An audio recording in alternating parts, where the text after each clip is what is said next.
বরিশাল কেন্দ্রীয় কারাগারের ভেতরে থেকে ভুয়া ডিজিএফআই সদস্য পরিচয় দেয়া এক যুবককে আটক করেছে কারা পুলিশ।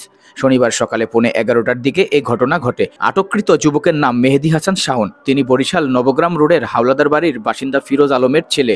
কারাসূত্র জানায়, শুক্রবার বিকেলে শাওন কারাগারে বন্দী সুয়ান নামের এক ব্যক্তির সঙ্গে দেখা করতে আসেন। তখন তাকে শনিবার আসতে বলা হয়। শনিবার সকালে তিনি ফের এসে নিজেকে ডিজিএফআই সদস্য দাবি করেন।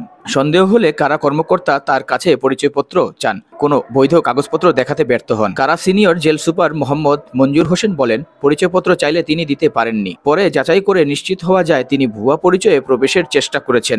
এ সময় শাওনের কাছ থেকে একটি মোটরসাইকেল ও একটি ওয়াকিটকি উদ্ধার করা হয়। এ বিষয়ে বরিশাল কোতোয়ালি মডেল থানার ওসি মিজানুর রহমান জানান, কারা কর্তৃপক্ষ আটককৃতকে আমাদের কাছে হস্তান্তর করেন। এজাহার পেলে আইনগত ব্যবস্থা নেওয়া হবে। স্থানীয়দের সূত্রে জানা গেছে, শাওন দীর্ঘদিন ধরে নিজেকে আইনশৃঙ্খলা বাহিনীর সদস্য পরিচয় দিয়ে প্রতারণা চালিয়ে আসছিলেন। চাকরি দেওয়ার নামেও বিভিন্ন জায়গা থেকে অর্থ হাতিয়ে নেওয়ার অভিযোগ রয়েছে। সর্বশেষ প্রতারণার চেষ্টায় তিনি কারা কর্তৃপক্ষের হাতে ধরা পড়েন।